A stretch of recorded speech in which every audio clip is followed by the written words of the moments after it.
नमस्कार, साधना न्यूज देख रहे हैं आप। मैं हूं आपके साथ ऋषभ राय। रुक करेंगे खबर की ओर। इंदौर नगर पालिका निगम ने लगातार अवैध अतिक्रमण को लेकर कार्रवाई कर रहा है। उसी को लेकर इंदौर के पलासिया क्षेत्र में नवनिर्मित बिल्डिंग का अवैध हिस्सा हटाया गया। इंदौर निगम आयुक्त प्रतिभा पाल के निर्देश पर शहर में अवैध निर्माण का निगम की कार्रवाई निरंतर जारी है। इसी क्रम में एबी रोड इंडस्ट्रीज हाउस के सामने निर्माणाधीन बिल्डिंग पर अवैध निर्मित व्यावसायिक हिस्से पर निगम का बुलडोजर चला, रिमूव कार्रवाई की गई और एबी रोड पर निर्मित व्यावसायिक बिल्डिंग में पार्किंग फ्लोर के ऊपर प्रथम तल पर 1.2 मीटर की बालकनी से फ्रंट एमओएस के तल तक पहुंचने के लिए प्रत्येक दुकान के सामने फ्रंट एमओएस में पक्की सीढ़ियों का निर्माण कर आगे के खुले भाग पर अतिक्रमण किया गया है, जिससे पब्लिक स्पेस खत्म हो गया है और सामान्य जन को आवागमन में असुविधा होती है। साथ ही पहले तल की छत की ऊंचाई को कम करके स्वीकृत मानचित्र का उल्लंघन किया गया है। इंदौर से आपको ये खबर बता रहे हैं। जो 22-23 ओल्ड पलासिया है, इसमें लगभग 30,000 स्क्वायर फीट के प्लॉट पर निर्माण किया गया है। इसमें कुछ समय पहले आदेश किया गया था। आदेश करने का पर्पस ये था कि इस बिल्डिंग में जो हाइट है, स्वीकृत हाइट वो 12.5 मीटर की है। 12.5 मीटर के ऊपर लगभग 7 से 8 मीटर पर 8 मीटर तक की ऊंचाई पर 2-3 फ्लोर के लगभग एक साथ निर्माण किया गया था, जो कि इलीगल निर्माण है। साथ में जो किसी बिल्डिंग में फ्रंट एमओएस पूरी तरह खाली होना चाहिए। इस बिल्डिंग में फ्रंट एमओएस में बहुत सारी सीढ़ियाँ लाई गई थी और सीढ़ियों का जो पर्पस था वो फर्स्ट फ्लोर को सीधे ग्राउंड फ्लोर से कनेक्ट करने का था, जो पूरी तरह गलत है। ये जो और सीधा चलेंगे इंदौर, जहां हमारी इसी खबर पर और चर्चा के लिए न्यूज हेड पंकज दीक्षित जी हमारे साथ जुड़ गए हैं। पंकज जी, एक बड़ा मामला इंदौर से ये सामने आया है, जहां अब कार्रवाई लगातार निगम द्वारा की जा रही है। अधिकारी तो पर मेहरबान है, लेकिन करोड़ों का जो नुकसान हुआ है, सवाल इस पर कई खड़े होते हैं। पंकज जी, कैसे इस पूरे मामले को आप देख रहे हैं? देखिए, बिल्कुल ऋषभ, ये जो अवैध निर्माण पर कार्रवाई हुई है, सवाल कार्रवाई का नहीं है। कार्रवाइयाँ हर शहर में इंदौर लगातार होती हैं और इस तरह के निर्माण तोड़े जाते हैं, तोड़े भी जाने चाहिए, क्योंकि यदि अवैध निर्माण हुआ है तो उसे रोकना चाहिए, तोड़ना जाना चाहिए। लेकिन सबसे बड़ा सवाल यहाँ पर जो ऋषभ उठता है वो ये है कि इंदौर की जिस जगह पर ये बिल्डिंग बनी हुई, एबी रोड कहलाता है वो हिस्सा, शहर का पॉश इलाका है और वहाँ से लगभग दिन में लगभग 7 से 8 लोग निकलते हैं, जिसमें अधिकतम अधिकारी भी निकलते हैं, जजेस निकलते हैं, सारे बड़े नेता निकलते हैं। आश्चर्य इस बात का है कि वो पूरी बिल्डिंग बन गई, उसका एलिवेशन बन गया और बहुत खूबसूरत बिल्डिंग बन गई थी। विश्वास कीजिए आप, जब लोग निकलते थे हम वहाँ से तो उससे हम देखते थे कि शायद ये कब शुरू होगी। बहुत खूबसूरत बिल्डिंग थी, लेकिन उसके अंदर अवैध निर्माण किया गया है। एमओएस जो मिनिमम ओपन स्पेस है उस पर भी काम कर लिया गया है, उस पर पार्किंग की जगह जो है दुकानें बना ली गई हैं या कुछ अतिक्रमण कर लिया गया है और भी कई तरह की अनियमितताएं उसमें पाई गई और बहरहाल आज उसका एलिवेशन जो है ध्वस्त कर दिया गया। लाखों रुपया, करोड़ों रुपया का नुकसान निश्चित रूप से हुआ है। अच्छा है कि सीख मिली एक ऐसे बिल्डर को जिसने अवैध निर्माण किया था, लेकिन फिर से सवाल यही है कि आखिर अभी तक वो निर्माण कैसे चलता रहा, तब जबकि लगभग 15 विभागों से अलग अलग किसी कंस्ट्रक्शन की, बड़ी कमर्शियल जो कंस्ट्रक्शन होता है उसकी फाइल निकलती है। हर व्यक्ति उस पर एक पैनी निगाह मारता है। जब वो ओके करता है, वेरीफाइड करता है, तब उसे परमिशन दी जाती है कंस्ट्रक्शन की। तो जब कंस्ट्रक्शन हो गया उसके बाद में कार्रवाई हुई है, तो इससे साफ लगता है कि अधिकारियों की साठगांठ से वो कंस्ट्रक्शन हुआ, लेकिन कहीं कोई ऐसा मामला फंसा, ऐसा पेंच फंसा कि उसके बाद में इस पर कार्रवाई की गई। बहरहाल वो क्या मामला था ये अभी सामने तो नहीं आया है और शायद सामने कभी आता भी नहीं इस तरह का मामला। लेकिन असल सवाल यही है कि यदि इस तरह की कार्रवाई होनी है तो इंदौर में ऐसी और भी कई जगह हैं जहां पर कार्रवाई होनी चाहिए, वहां पर कार्रवाई क्यों नहीं हो रही है, ये भी एक बड़ा सवाल है। बड़ी बड़ी वहाँ पर मल्टीज़ हैं, डिकैथलॉन करके एक बड़ा जो मल्टी चेन सिस्टम है वो वहाँ पर ओपन हो रहा है। एबी रोड पर वो बिल्डिंग है। तो सवाल यही है कि आखिर ऐसा कैसे हो गया। बड़े जो अधिकारी हैं उनके लिए बड़ी जिम्मेदारी है और जिन अधिकारियों की लापरवाही से ज़्यादा साठगांठ के चलते ये काम हुआ, उन पर कार्रवाई होगी क्या, ये एक बड़ा सवाल है। क्योंकि अवैध निर्माण तोड़ दिया जाता है, जो गलत करता है उसका लाखों का नुकसान होता है, जो बैंक से कर्ज लिया होगा निश्चित रूप से वो कर्ज भी अब डूबेगा। बहुत सारे सवाल हैं, लेकिन असल सवाल यही है कि जिन अधिकारियों की शे पर ये काम हुआ है, ये कंस्ट्रक्शन हुआ है, क्या उन पर कार्रवाई करने की हिम्मत सरकार, प्रशासन करेगा, ये एक बड़ा सवाल है। बिल्कुल पंकज जी, ऐसे में अब कई गंभीर सवाल इस पूरे मामले को लेकर सामने भी आ रहे हैं। लेकिन जैसा कि आपने पहले भी बताया कि एक लंबी प्रक्रिया होती है, जब जाकर कंस्ट्रक्शन शुरू होता है। एक बार या एक दो जगह ही अगर पास हो जाता है पूरा मामला, लंबी प्रक्रिया होती है। ऐसा नहीं होता है कि एक दो जगह ही आपने जो फाइल है वो आगे बढ़ा दी जाए। एक पूरा सिस्टम होता है, पूरी प्रक्रिया होती है। तो ऐसे में तो कई और भी सवाल खड़े हो सकते हैं। आगे और भी शहर में ना जाने कितने ऐसे कंस्ट्रक्शन होंगे, कितनी बिल्डिंग होगी, इससे लेकर अब और जांच की जानी चाहिए। पंकज, बिल्कुल, असल सवाल यही है कि जो बाकी जो अवैध कंस्ट्रक्शंस हैं, क्या उन पर कार्रवाई कर रहे हैं आप? तो सवाल नहीं में मिलता है, क्योंकि वहां पर सब कुछ सेट है, सब कुछ जम चुका है। बहुत स्पष्ट रूप से कहा जाए तो जो अंडर टेबल जो पैसा दिया जाता है वो सब लेन देन हो चुका है। कहीं न कहीं ये बहुत बड़ा सवाल अधिकारियों के पर है, उनकी नीयत पर है, जिस पर प्रशासन की नज़र होनी चाहिए, बड़े अधिकारियों की नज़र होनी चाहिए और उन पर कार्रवाई होनी चाहिए। पंकज जी, इस पूरे मामले की बात करें तो आखिर जो पेंच जो भी फंसा है, जिसके चलते कार्रवाई की गई है, अभी तक कुछ सामने नहीं आया, इसकी क्या बड़ी वजह हो सकती है? देखिए, मैं फिर बहुत स्पष्ट तौर पर हम कहना चाहेंगे, ऐसे कई कंस्ट्रक्शन इंदौर में हैं, भोपाल में हैं, जबलपुर में हैं, जितने बड़े शहर हैं, बल्कि हर शहर में इस ढंग के अवैध कंस्ट्रक्शन होते हैं। और जो नगर निगम के जो निचले अधिकारी होते हैं, जिनके हाथ में साइन अथॉरिटी होती है, MOS को पास करना है या पार्किंग के हिस्से को पास करना है या कंस्ट्रक्शन को पास करना है, ऐसे कई वो पास करते जाते हैं लेन देन करके। बहुत स्पष्ट बात हम कहें, इसमें कोई दराव छिपाव की बात नहीं है। इसलिए ये काम बढ़ता जाता है, इसलिए बिल्डिंगें तन जाती हैं, बड़ी बड़ी एलिवेशन बन जाते हैं, बहुत खूबसूरत बिल्डिंग्स होती हैं वो, लेकिन अंदर कितना काला काम हुआ है ये कभी पता लग ही नहीं पाता, क्योंकि सब कुछ लेन देन के तहत होता है। इसमें क्या हुआ है, कैसे हुआ है, ये भी कोई सामने मुझे लगता नहीं कि आ पाएगा। लेकिन इतना जरूर तय है कि ऐसा कुछ हुआ है जिस पर लीपापोती की गई, उसे बनने दिया गया, लेकिन उसके बाद में जब ऐसा कुछ सामने आया जिस पर बात नहीं बन पाई तो उसे तोड़ दिया गया। जी पंकज जी, इंदौर से हमारे साथ इसी खबर पर संवाददाता हेमंत नागले जी जुड़ गए हैं।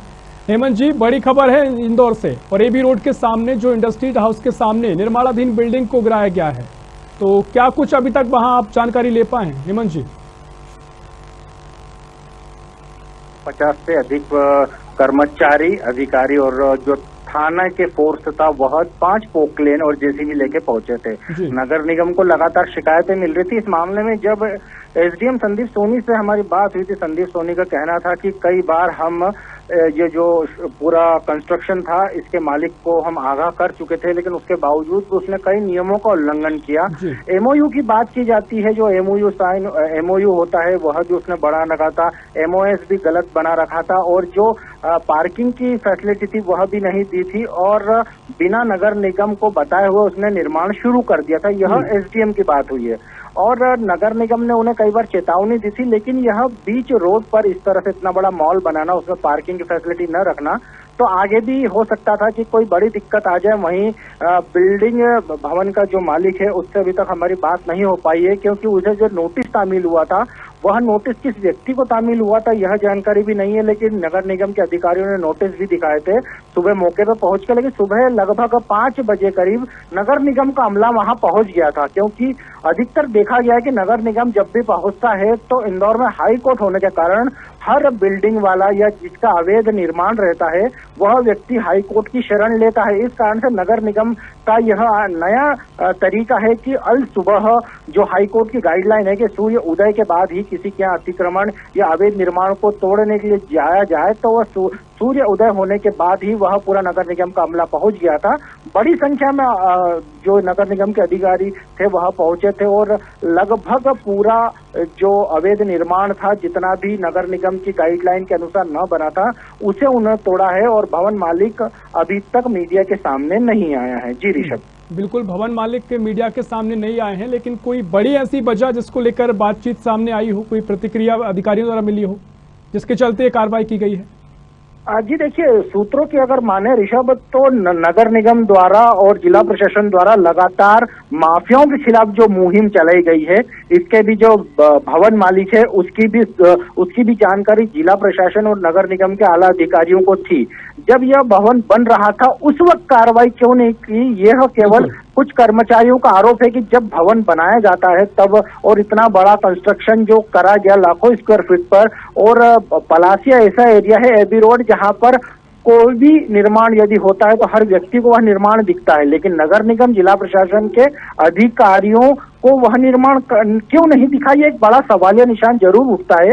लेकिन जो पत्र की बात की जाती है तो नगर निगम ने यदि पत्र दिए भी हुए तो यह उनका विभाग का मामला है, तो वह पत्र कभी भी जारी हो सकते हैं। इसलिए नगर निगम के अधिकारियों की जो बात अगर अपन कहे जाए तो मीडिया के सामने केवल वो बयान देते हैं, लेकिन वो पत्र कब जारी हुआ इसकी कोई समय या उसकी कोई दिनांक, उसकी डेट वह क्लियर नहीं करते, क्योंकि विभाग का मामला है, वह रातम रात भी इसे जारी कर सकते हैं।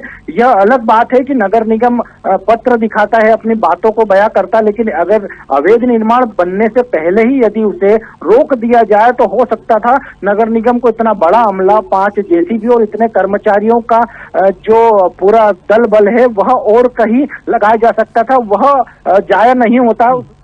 बिल्कुल हेमंत जी, मैं आपको रोकना चाह रहा हूं और इसी कंपनी के चेयरमैन संतोष सिंह जी हमारे साथ जुड़ गए हैं। संतोष जी, साधना न्यूज में आपका बहुत स्वागत है।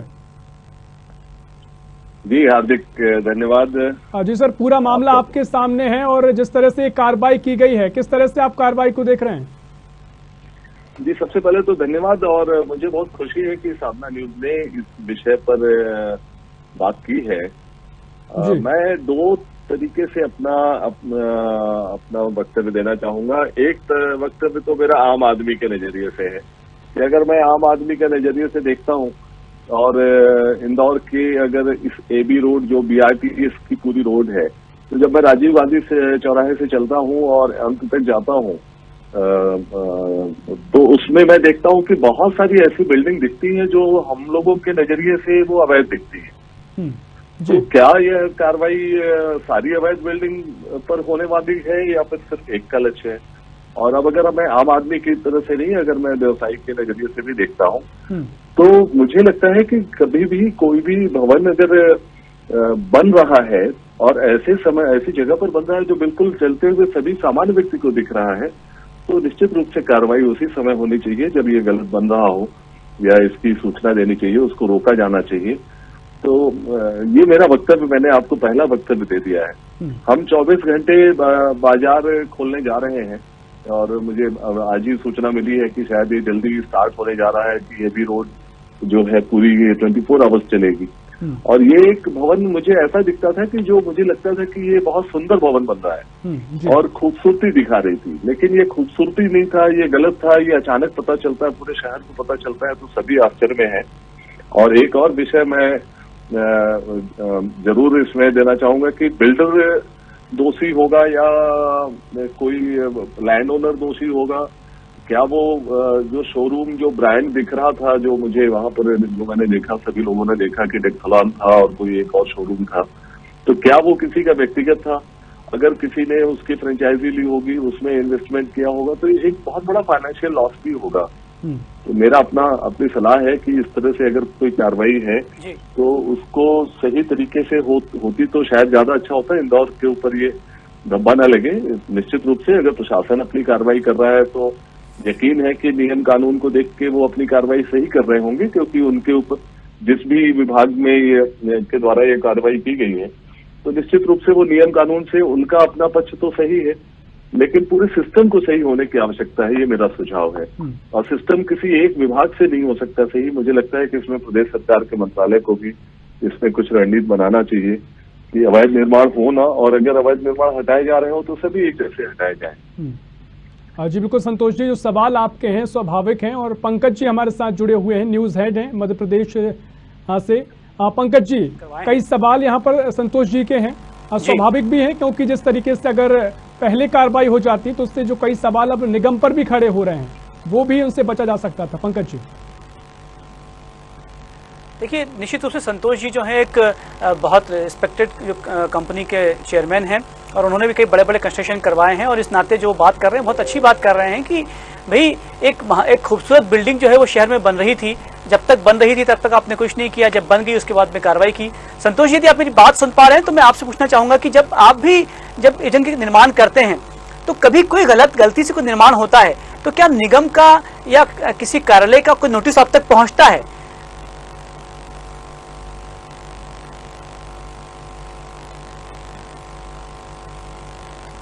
जी संतोष जी तक मेरी आवाज नहीं पहुंची, लेकिन सवाल देखिए सब यही है कि आखिर बड़े संतोष जी, मेरी आवाज आप तक पहुंच पा रही है? पंकज जी की शायद आवाज मुझ तक कम आ रही है। जी संतोष जी, मैं संतोष जी आपसे ये पूछना चाह रहा हूं कि चूंकि आप भी एक बहुत रेपुटेड एक कंपनी के आप चेयरमैन हैं और आप भी कंस्ट्रक्शन देश भर में करते आ रहे हैं, जब कोई कंस्ट्रक्शन होता है और कहीं किसी तरह की कोई तकनीकी समस्या आती है या कोई गलती से कोई कंस्ट्रक्शन हो जाता है, तो नगर निगम का या किसी अमले का निश्चित नोटिस आप तक पहुंचता होगा। तो क्या ऐसे नोटिस आप तक पहुंचते हैं और बिल्डर कैसे डील करते हैं इस तरह के नोटिस से? जी पंकज जी, बहुत अच्छे विषय आपने रखा है, बहुत अच्छा विषय रखा है आपने। एग्जैक्टली इसमें भवन निर्माण की जो पूरी प्रक्रिया है, उसमें जिस भी प्रकार की एनओसीज होती है, जो भी विभाग की परमिशन होती है, तो जो मेरी जानकारी है कि एक सामान्य व्यक्ति भी अपना घर बनाता है तो उसको उस निर्माण प्रक्रिया का पालन करना होता है। नक्शा पास होना, नगर निगम के तहत नक्शा पास होता है, नगर निगम में भी विभागीय जिम्मेदार व्यक्ति जरूर होंगे जो इस निर्माण की प्रक्रिया को देखते होंगे। और मेरा वही अभी पंकज भैया कहना था कि जो पूरा ये प्रक्रिया चल रही है, और विशेषकर क्योंकि हम सब बड़ी गर्व करते हैं कि हम इंदौर के निवासी हैं, तो क्योंकि इंदौर का नाम आज हम सिर्फ स्वच्छता में ही नहीं, अलग अलग विषय पे भी हम इसको देश विदेश में हम परचम फहरा रहे हैं। तो इस प्रक्रिया में भी अगर कुछ विशेष सुधार अगर सरकारी नियमों के तहत किया जाएगा कि उसका कानूनी रूप से पालन सभी को एक जैसा किया जाए, और इस प्रकार अचानक कार्रवाई हो जाना वो सभी के लिए एक चिंता का विषय है। कुछ लोग खुश हो सकते हैं, कुछ लोग नाराज हो सकते हैं, ये एक पंकज भैया विषय जरूर हो सकता है। और मेरा तो अपना मानना है कि इसमें निश्चित रूप से सिर्फ एक विभाग नहीं, एक अधिकारी नहीं, केवल एक कॉर्पोरेशन नहीं, लेकिन इसमें पूरी तरह से सरकार को भी कुछ ऐसी रणनीति बनानी चाहिए। और यह जिम्मेदार अधिकारी और जिम्मेदार जो प्रमुख लोग हैं, जो स्वयंसेवी संस्था के लोग भी हैं, मैं तो अपील करूंगा कि सब लोग मिलकर अगर इस विषय पर चर्चा करके और एक अच्छा रास्ता निकालें, जिससे कि हमारे इस शहर में कोई ऐसा दाग न लगे कि कुछ अचानक अवैध निर्माण हो रहा था और अचानक सुबह सुबह सभी जेसीबी लग गए हैं। मैं पंकज भैया आपको बताऊं कि मुझे मेरे बेटे को स्कूल छोड़ने जा रहे थे, तो मेरे बेटे ने मुझे इन्फॉर्मेशन दिया, वीडियो क्लिप करके दिया, तो मैं भी आश्चर्य हो गया, क्योंकि मुझे व्यक्तिगत जब मैं रोड से निकल रहा था, मुझे उस बिल्डिंग के ओनर को भी नहीं जानता, उसके बिल्डर को भी नहीं जानता, मैं किसी को नहीं जानता, लेकिन एबी रोड पर ये बन रही हुई बिल्डिंग एक अच्छी बिल्डिंग दिख रही थी। ऐसा लग रहा था कि बहुत अच्छा लग रहा था, अच्छी बिल्डिंग है, लाइट्स जल रही थी, ऐसा लग रहा था कि कुछ यहाँ पर स्टार्ट होगा तो अच्छा लगेगा। लेकिन आज मुझे पता चला कि यहाँ तो सब गलत हो रहा था।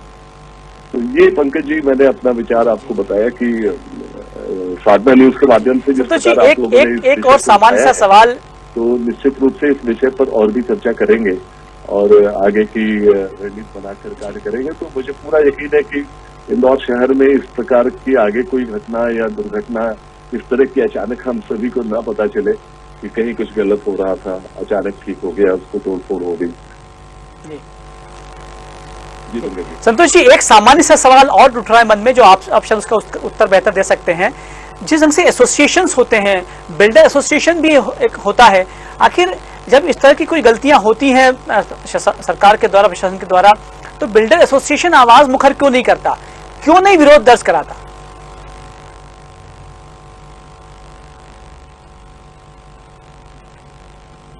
जी संतोष जी, आवाज सुन पाए? नहीं, मेरे पास बहुत कम आवाज आ रही है। पिछली बार भी मैंने पंकज जी जी बिल्कुल। जी संतोष जी, सवाल मैं दोहरा देता हूं। जिस तरीके से पंकज जी का कहना है कि जब भी ऐसी कार्रवाई होती है तो बिल्डर्स एसोसिएशन क्यों आवाज बुलंद नहीं करता है, या करता है तो आगे कैसे की जाए?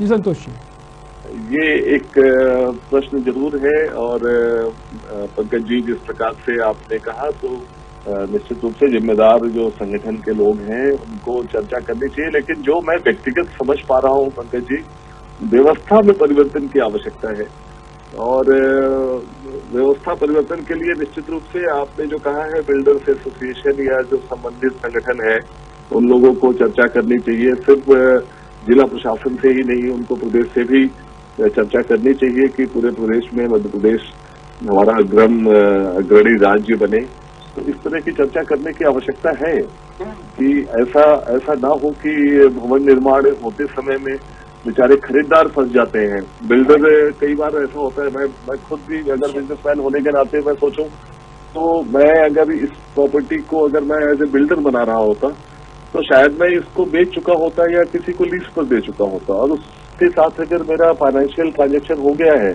तो उस आदमी की भी बड़ी जमा पूंजी फंस जाती है। यह जो भी सामान्य व्यक्ति भी अगर अपनी जमा पूंजी निवेश कर देता है तो ऐसा ना हो। इसमें और इंफ्रास्ट्रक्चर डेवलपमेंट ही हमारे शहर को आगे बढ़ाते। इंफ्रास्ट्रक्चर डेवलपमेंट के लिए अगर कोई कार्य कर रहा है तो निश्चित रूप से सही तरीके से कार्य करे, इसको पूरा बनाने की तो जरूरत है। तो आपके माध्यम से पंकज जी मुझे पूरा यकीन है कि इस साधना न्यूज के माध्यम से अगर ये बात उठी है तो संगठन के माध्यम से ये बात जरूर होनी ही चाहिए। मैं भी उसमें अपील करता हूँ आपके पक्ष में। जी बिल्कुल संतोष जी, बहुत शुक्रिया आपका साधना न्यूज से जुड़ने के लिए। और जो त्रुटि एक हमसे हुई है मैं सुधारना चाहूंगा कि संतोष जी जो हैं वो DHL कंपनी के चेयरमैन हैं। तो संतोष जी बहुत शुक्रिया आपका साधना न्यूज से जुड़ने के लिए, इस मुद्दे पर चर्चा करने के लिए। और पंकज जी हमारे साथ जुड़े हुए हैं। पंकज जी का आखिरी प्रतिक्रिया, समय का अभाव है, किस तरीके से इस पूरे मामले को आप आगे देख रहे हैं कि आगे क्या कार्रवाई अब की जाएगी? देखिए ऋषभ, बहुत अच्छी बात है कि संतोष जी से से जो बातचीत हुई है उससे साफ लगता है कि एक बिल्डर का दर्द भी होता है कि आप जब गलती हो रही है, कई बार ये होता है कि बिल्डर जो ऑनर होता है वो कोई इंजीनियर नहीं है, उसने काम एक नक्शे पर काम दे दिया है, जो इंजीनियर्स बना रहे हैं वो गलती कर सकते हैं। जब गलती होती है तो ये भवन निर्माण विभाग जो है उसका दायित्व होता है कि वो वहाँ पर पहुँच रहा है, वहाँ पर फिजिकली उसका मुआयना कर रहा है, यदि कोई गलती हो रही है तो बता रहा है। लेकिन इस जो बिल्डिंग में जो एलिवेशन तोड़ा गया इसमें ऐसा नहीं किया गया। ऐसा तो नहीं है कि लोग जब चल रहा होगा तो काम देखा नहीं गया होगा, लेकिन सब कुछ अंदर ही अंदर चल रहा था। बन जाता, अगर कोई बहुत बड़ा मामला नहीं फंसता तो शायद तोड़ा भी नहीं जाता और आज ये बिल्डिंग जो है चालू हो जाती, लेकिन ऐसा नहीं हो पाया। सवाल यही है कि आखिर ऐसा क्यों नहीं हो पाया। जी बिल्कुल पंकज जी, कई सवाल ऐसे में हैं। हमारे साथ इंदौर से ही संवाददाता हेमंत नागले जुड़े हुए हैं। हेमंत जी, एक आखिरी जानकारी है कि अब कोई बिल्डिंग और बिल्डिंग एसोसिएशन या कहें कि जिस तरीके से कंपनी की ओर से कोई प्रतिक्रिया देखने को मिली है इस पूरे मामले को लेकर? देखिए, कभी भी जब भी कार्रवाई होती है तो बिल्डर हमेशा जो अपना धन है वह जो उसने बिल्डिंग बनाई उसे बचाने में लगता है। अभी तक कोई हाई कोर्ट में इस तरह की याचिका नहीं लगी है, क्योंकि जिस तरह से नगर निगम की इतनी बड़ी टीम ने जाके वहां पर पूरा अवैध निर्माण बता के वहां तोड़ा गया है, लेकिन अब शायद तक भवन मालिक भी हाई कोर्ट की शरण लेगा, लेकिन अब तब तक उसकी पूरी बिल्डिंग अब ध्वस्त हो चुकी है। तो आगे की कार्रवाई जो भी होती है हो सकता है वो हाई कोर्ट की शरण ले और नगर निगम को कुछ इस पूरे मुद्दे को लेकर हाई कोर्ट में भी कुछ जवाब तलब करना पड़े, लेकिन अभी तक भवन मालिक ने किसी प्रकार की कोई याचिका अभी तक नहीं दी है। जी ऋषभ। जी बिल्कुल, बहुत शुक्रिया हेमंत आपका जानकारी साझा करने के लिए। पंकज जी आपका भी बहुत शुक्रिया चर्चा में शामिल होने के लिए। तो इंदौर से आपको ये पूरा मामला हम बता रहे हैं जहां अवैध निर्माण को लेकर निगम की बड़ी कार्रवाई मानी जा रही है, लेकिन अब सवाल ये भी उठ रहे हैं कि अगर ऐसी कार्रवाई की जाती है जब बिल्डिंग बनकर तैयार हो जाती है, बिल्डिंग जिस तरफ जब बन रही होती है, जब कंस्ट्रक्शन चल रहा होता है, तब उस पर कार्रवाई क्यों नहीं होती है? तो क्योंकि जिस तरीके से पूरी प्रक्रिया एक कानूनी रूप से आगे बढ़ती है, कंस्ट्रक्शन की प्रक्रिया, उसको लेकर भी अब सवाल ये कि पहले कार्रवाई क्यों नहीं की जाती। फिलहाल के लिए इतना ही। देश और प्रदेश की और भी खबरों के लिए देखते रहिए साधना न्यूज। नमस्कार।